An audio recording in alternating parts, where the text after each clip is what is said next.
Hi, I'm Jacob. I'm Michael. And today we're reviewing Badfinger's single Hold On with the B-side Passin Time.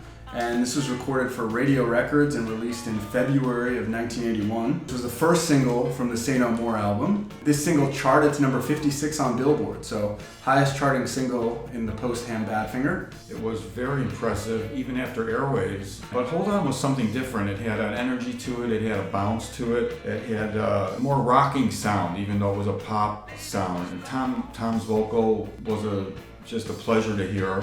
Joey Molland's guitar work on Hold On, as in many other songs, really to me always enhanced it. The lines he begins to come in with as the song progresses really enhanced Tom's creation and his composition. I thought it was really well done. The two of them together had an energy and a natural push that I hadn't even really felt for all its production on Airwaves. There was something about this song which at the time foretold like good things. It was rocking. The whole thing was rocking. I think overall Say No More is probably the lowest rated Badfinger album pretty often. I kind of agree with that. I actually don't feel like it has as much of a push behind it as Airwaves. I just don't know that they were really trying to strive for the same thing. There's some good songs on it. Definitely it's more of a rocky album, which is great as a Badfinger fan, but it doesn't feel like there's the same level of ambition and everything in the songwriting. Red Joe Tanzen claims he wrote half of it as well, and the chorus I think, but he was out of the band by the time it was recorded.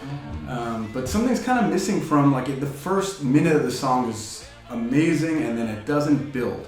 I barely hear any harmonies after there, at least there aren't any backing harmonies. The guitar doesn't really, it does some of these kind of like really aggressive electric riffs, but I just think there's some layering that could have been done. I mean, even the way it fades out at the end, it feels like just kind of unfinished. My favorite part is definitely the Tom screaming the hide away thing. Yes. And the emphasis on the chords and everything, and he must have loved singing that because it's like perfect Tom vocalization there, so that's a fun part of the song, obviously. Alright, B-side, we get to Passin Time. So we get a Joey song, always good to mix it up that way. And, this is also a great rock song. I love kind of the dueling guitar riffs. There's like, each one of those riffs alone is probably nothing too notable, but combined in stereo, it gives a nice little like gunshot effect where you're getting guitars in both ears, and it's really driving the song along. I think the middle eight, to me, ruins it, the momentum a little bit there. I think the transitions just are a little bit messy. It feels like the ball gets dropped. And it gets a little bit too into this like rock rhythm that takes away from the song. So I like the offbeat verses of the song quite a bit more.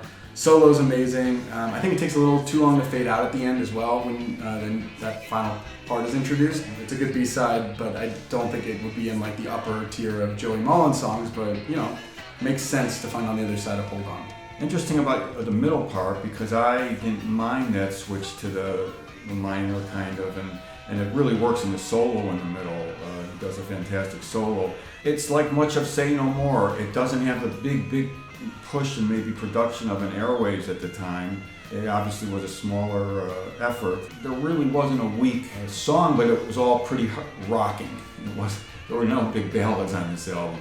Okay, so let's rate it out of 10. Hold On with the B-side Passin Time, and this was the last real time Badfinger appeared on Billboard 100 and had a concerted single in this way. So, Hold On was the single, the big one, and Passin Time was a real rocker as well. The combination probably would leave me at about, I guess I'd have to say 5. I was going to give it a 5 too. I think it's these solid Badfinger songs, like probably the two I would have picked from the album, but it feels like a smaller song too, and that's the thing. I like Hold On a lot, and it's pure Tommy, but it just feels a lot smaller than what they were doing on Airwaves, which could have been like leading a nationwide tour with these songs. That's a good point. So, and maybe it's because we know they never really did a tour with this song, right? They never performed this together. And the band was a different band. So that's Hold On.